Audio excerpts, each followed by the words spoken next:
أعوذ بالله من الشيطان الرجيم. بسم الله الرحمن الرحيم. والشمس وضحاها والقمر إذا تلاها والنهار إذا جلاها والليل إذا يغشاها والسماء وما بناها والأرض وما طحاها ونفس وما سواها فألهمها فجورها وتقواها قد أفلح من زكاها وقد خاب من دساها كذبت ثمود بطغواها إذ انبعث أشقاها فقال لهم رسول الله ناقة الله وسقياها فكذبوه فعقروها فدمدم عليهم ربهم بذنبهم فسواها ولا يخاف عقباها.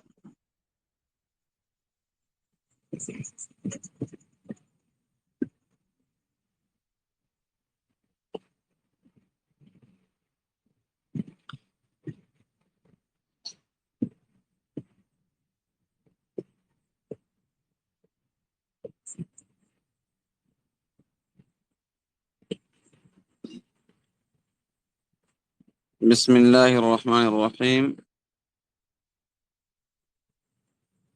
گزشتہ سنیچر کو ہم لوگوں نے سورۃ اللیل پڑھی تھی،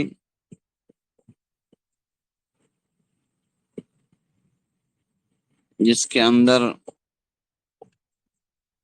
اللہ رب العزت نے رات کی، دن کی اور انسانوں کی قسم کھائی، اور پھر اس کے بعد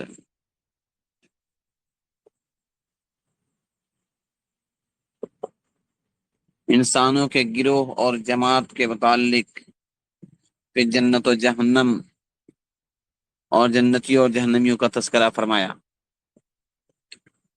آج سورۃ الشمس. الشمس کے معنی ہے سورج. ضحاہا، ضحا کے معنی ہے روشنی، یہاں مراد ہے دھوپ. والقمر، قمر معنی چاند ہے.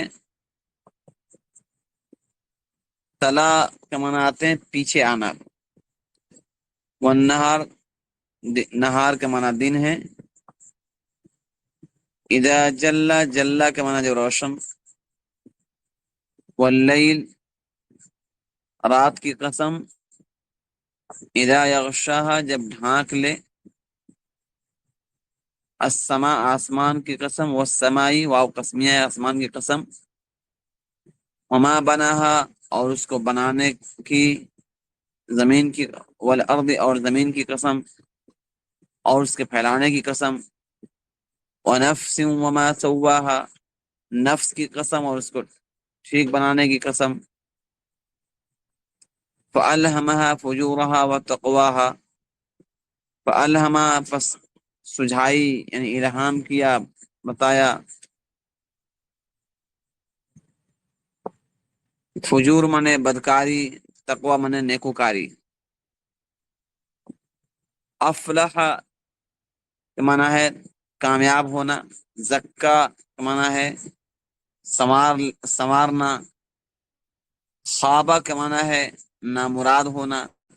دسا کے معنی ہے ملیامیٹ کرنا، کسی چیز کو ختم کرنا، برباد کرنا.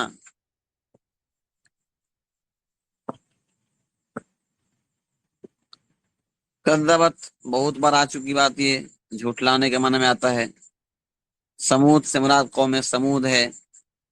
تغوا، تغوا سے مراد سرکشی، بدماشی.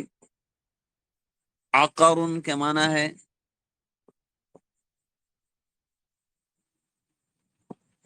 عقرن کے معنی آتا ہے پوچھ کاٹنا، یعنی وہ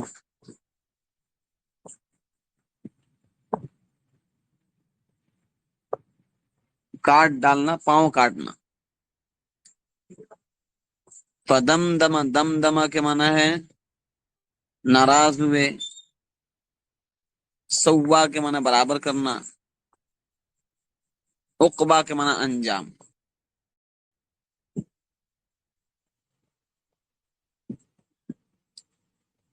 ترجمہ: والشمس وضحاها،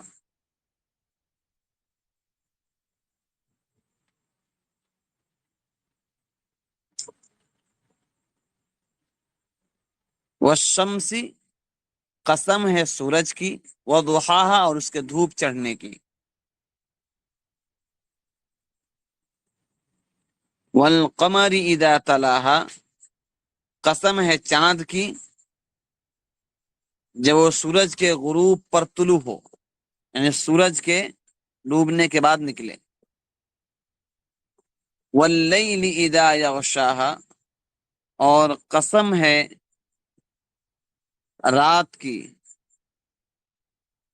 جب وہ ڈھانپ لے،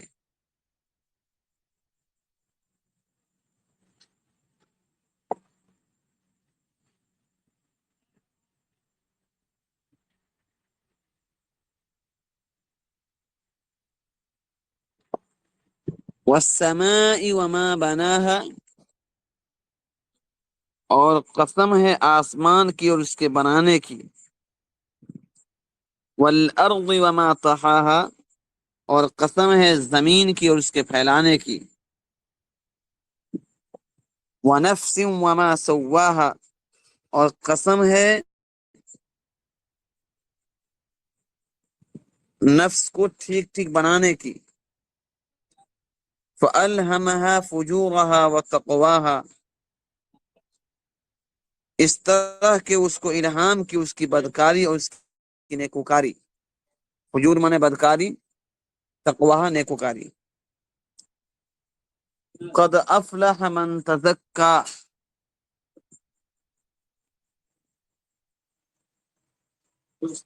قد افلح من تزکا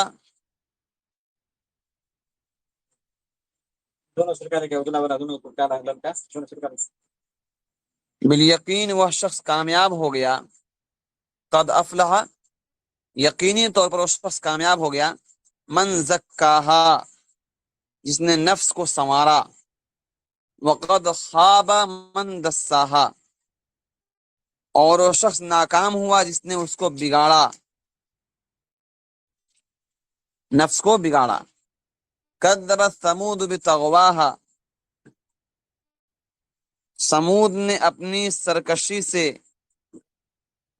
جب قوم کذبت ثمود بطغواہا قوم سمود نے اپنی سرکشی سے اللہ کی دعوت کو جھٹلایا، کذبت جھٹلایا، سمود نے بتغواہا اپنی سرکشی سے کس کو جھٹلایا؟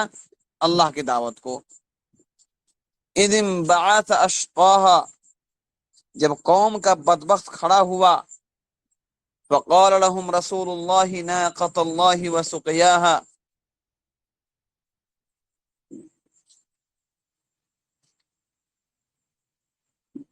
پس اللہ کے رسول نے ان سے کہا، فقال لهم رسول اللہ پس اللہ کے رسول نے ان سے کہا،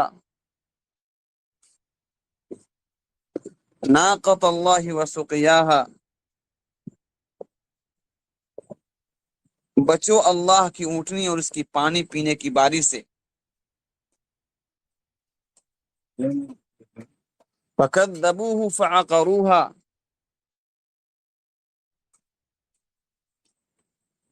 پس انہوں نے اس کی بات نہیں مانی اور اونٹنی کی کونچیں کاٹ دی۔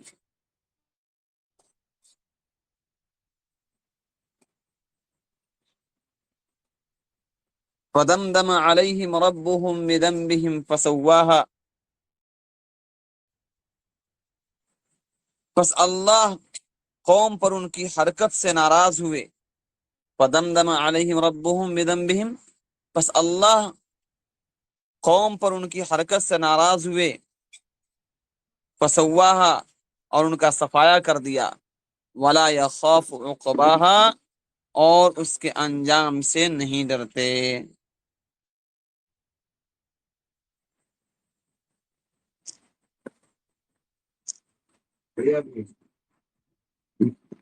نہیں،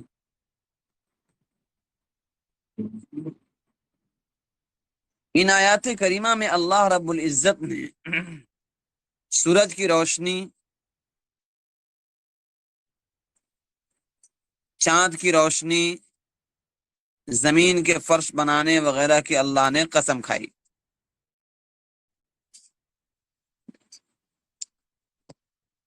اللہ تعالیٰ فرماتے ہیں اور قسم ہے سورج کی روشنی کی اور چاند کی روشنی کی۔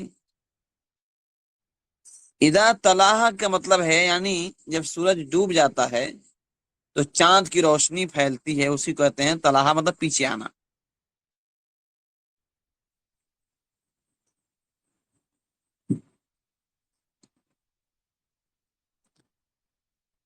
لیکن اس سے مراد پورا مہینہ نہیں ہے، بلکہ چاند کی 3 تاریخ ہے، 13، 14 اور 15 کی تاریخ مراد ہے چاند کی، کیونکہ جیسے ہی سورج غروب ہوتا ہے ویسے ہی ان دنوں میں چاند نکل آتا ہے۔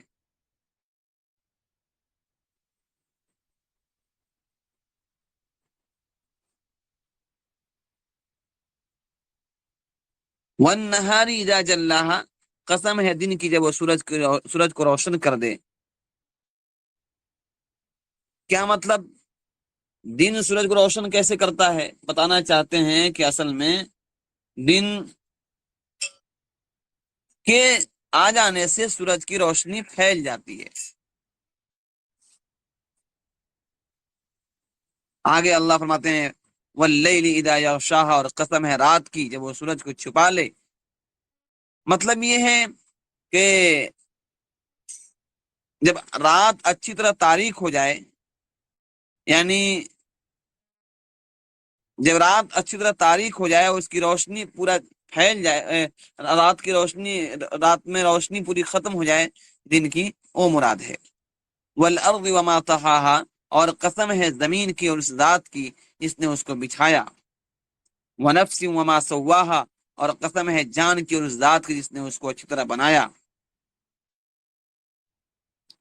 فألهمها فجورها وتقواها، پھر نفس کو اس کے فجور اور تقوی کا الہام فرما دیا، یعنی جب اسے عقل و فہم، سمجھ اور اعضائے صحیحہ ظاہرہ و باطنہ، یعنی جن اعضاء سے، جن پارٹس کے ذریعے انسان کوئی کام کرتا ہے جیسے ہاتھ پیر وغیرہ، اور اعضائے باطنہ یعنی جو اس کے سوچنے سمجھنے کی اللہ نے جو طاقت دی ہے، بولنے کی گویائی کی طاقت دی ہے، یہ سب چیزیں ہیں، تو اللہ تعالیٰ نے یہ سب عطا کر کے اس کو مکلف بنا دیا۔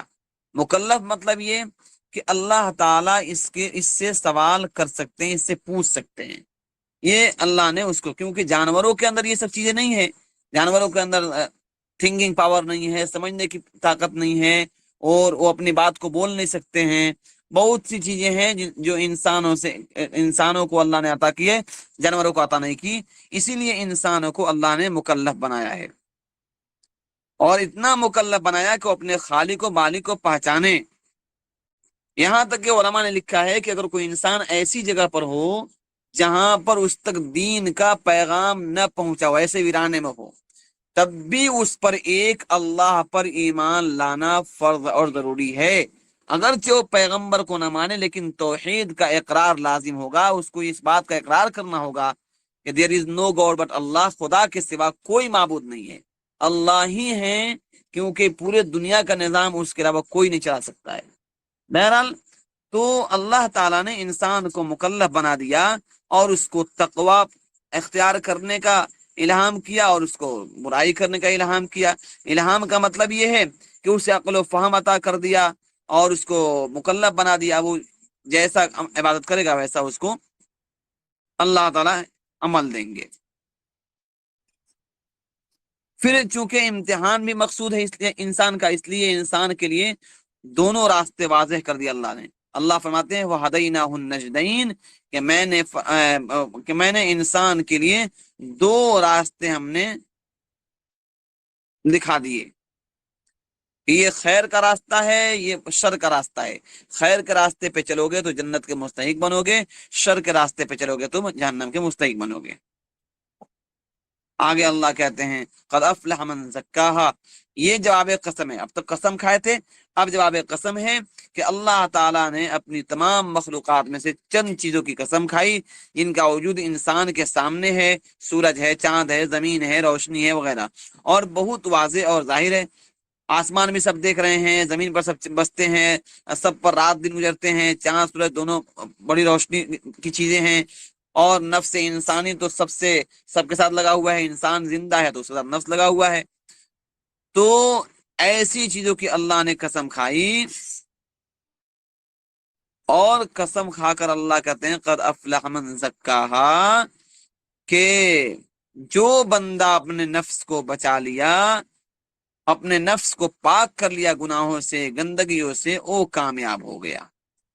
سورہ نور میں اللہ فرماتے ہیں وَمَن يُطِعِ اللَّهَ وَرَسُولَهُ وَيَخْشَ اللَّهَ وَيَتَّقِ فَأُولَٰئِكَ هُمُ الْفَائِزُونَ، اور جس نے اللہ کی اور اس کے رسول کی اطاعت کی اور اللہ سے ڈرا، اس کے ڈر سے، گناہوں سے بچا، تو یہ وہ لوگ ہیں جو کامیاب ہیں۔ آگے اللہ کہتے ہیں وَقَدْ خَابَ مَن دَسَّاهَا، اور شخص نامراد ہوا جس نے اسے میلا کیا، یعنی نفس کو گندے چیزوں میں لگا دیا، نفس کو خواہشات کے پیچھے لگا دیا، نفس کو اپنے مرضی کے مطابق لگا دیا، تو انسان کیا ہوا؟ وہ ہلاک ہو گیا، وہ برباد ہو گیا، وہ نامراد ہو گیا۔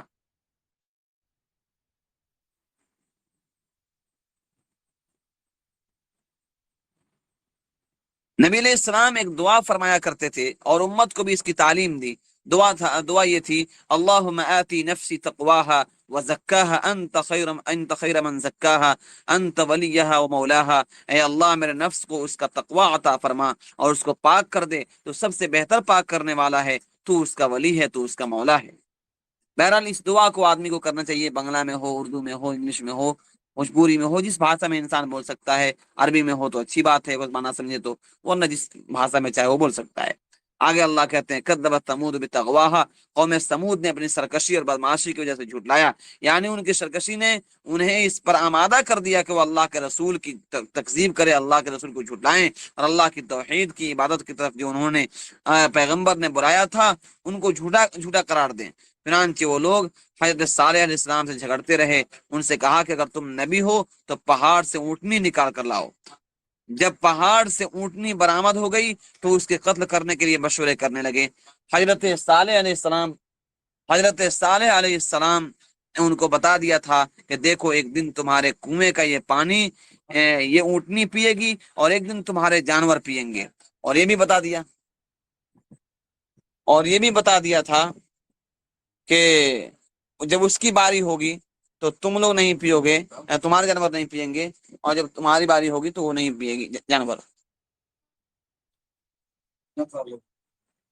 ورنہ عذاب میں گرفتار ہو جاؤ گے۔ لیکن وہ باز نہ آئے اور ایک شخص اس پر آمادہ ہو گیا کہ اس اونٹنی کو کاٹ ڈالے، اسی کو اللہ فرماتے اذن بعث اشقاہا، جب قوم کا سب سے بڑا بدبخت آدمی اٹھ کھڑا ہوا تاکہ اس اونٹنی کو قتل کر دے، فقال لهم رسول اللہ ناقۃ اللہ وسقیاہا، تو اللہ کے پیغمبر یعنی صلی اللہ علیہ وسلم نے ان سے فرمایا کہ اللہ کی اونٹنی کو اور اس کے پانی پینے کو چھوڑ رکھو، یعنی اس اونٹنی کو کچھ نہ کہو، اس کی باری کا جو دن ہے اس میں پانی پینے دو۔ لیکن ان لوگوں نے نہ مانا، فکذبوہ فعقروہا، سو وہ برا تکذیب پر جمے رہے اور اونٹنی کو کاٹ ڈالا۔ ان لوگوں نے نہ صرف یہ کہ اونٹنی کو کاٹ ڈالا، بلکہ حضرت صالح علیہ السلام سے یوں بھی کہا کہ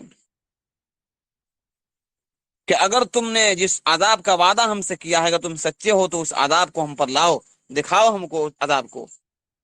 لہذا ان لوگوں پر عذاب آ ہی گیا، فدمدم علیہم ربہم بذنبہم فسواہا، سو ان کے رب نے ان کے گناہوں کی وجہ سے ان کی پوری طرح ہلاک کر دیا، اور ہلاکت کو ایسا عام کیا کہ کوئی بھی شخص نہیں بچا ان میں سے۔ ان لوگوں کی ہلاکت زلزلہ سے اور آسمان کے چیخ آنے کی وجہ سے ہوئی تھی۔ اس واقعہ کو سورہ اعراف میں بھی، سورہ شعراء میں بھی، سورہ نمل میں بھی یہ باتیں آئیں گی، انشاءاللہ ہم لوگ پڑھیں گے۔ بہرحال وہ اونٹنی جو ہے عجیب و غریب اونٹنی تھی، 10 مہینے کی گاون اونٹنی تھی جو پہاڑ سے نکلی، بہت بڑی اونٹنی تھی، اس کا دودھ اتنی زیادہ دیتی تھی کہ اس کے ذریعے سے پورا وہ قبیلہ دودھ پی سکے اور پیٹ بھر سکے۔ لیکن ان لوگوں نے اس معجزہ کو دیکھ کر بھی وہ نہ مانے، اور یہاں تک بھی لکھا ہے کہ اس اونٹنی کو جب اس بدبخت نے جب وہ کاٹا اس کے پیر کو، تو اس اونٹنی جو ہے جب مری تو وہ جو اس کا بچہ تھا، جو جب اونٹنی پہاڑ سے نکلی اور اس نے بچہ دیا، وہ بچہ بھی اس طرح بڑا تھا، تو بچہ جب اونٹنی مری تو ایک چھلانگ لگایا اور پہاڑ پھٹا، ایک آواز لگائی اس نے اور پہاڑ پھٹا، پھر پہاڑ کے اندر داخل ہو گیا۔ یہ چیز جب حضرت صالح علیہ السلام کو خبر ملی تو انہوں نے کہا کہ اب اس قوم پر عذاب آئے گی، اور سب کے سب ایک چیخ کے ذریعے سے ہلاک کر دیے گئے، اور پوری کی پوری بستی ملیا میٹ کر دی گئی اور سب کے سب تباہ کر دیے گئے۔ اسی کو اللہ آگے کہتے ہیں ولا یخاف عقباہا، اور وہ اس کے انجام سے نہیں ڈرتا، یعنی اللہ تعالیٰ جس کو ہلاک فرمائے، کچھ بھی سزا دینا چاہے وہ اپنی مشیت اور ارادے کے مطابق سزا دے سکتا ہے، کوئی اس کو روکنے والا نہیں ہے، اور اللہ تعالیٰ یہ عذاب اور سزا دے کر کچھ بھی خوف محسوس نہیں کرتے ہیں، اس کے انجام سے ڈرتے نہیں ہیں، کیونکہ انہی کی حکومت ہے اور بادشاہت ہے، دنیا میں بھی اور آخرت میں بھی۔ چنانچہ ان بدبختوں نے اپنی بدبختی کی وجہ سے اور اپنے اس گناہ کے اور اس عظیم غلطی کی وجہ سے سزا کے مستحق بنے، اور ساری کی ساری بستی کو ہلاک کر دیا گیا۔ بہت تفصیل طلب مسئلہ ہے، یہ واقعہ بہت تفصیل سے لکھا گیا ہے، کئی کتابوں میں موجود ہے، لیکن یہاں ضرورت نہیں ہے، ابھی ہم لوگ مختصر ہی پڑھیں۔ اصل ہے لغات، ڈکشنری، بھوکے وغیرہ کو زیادہ پر دھیان دے، ترجمہ صحیح سے کوشش کریں۔ انشاءاللہ تفصیل پڑھیں گے ہم لوگ، اور دوسری صورتوں میں اس کی جب بات آئے گی تو انشاءاللہ وہاں پہ تفصیل سے پڑھائی جائے گی۔ ٹھیک ہے، اگر کوئی سوال ہو تو پوچھ سکتے ہیں۔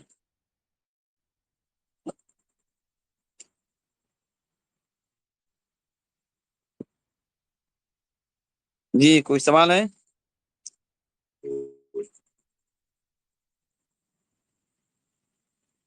ہلو؟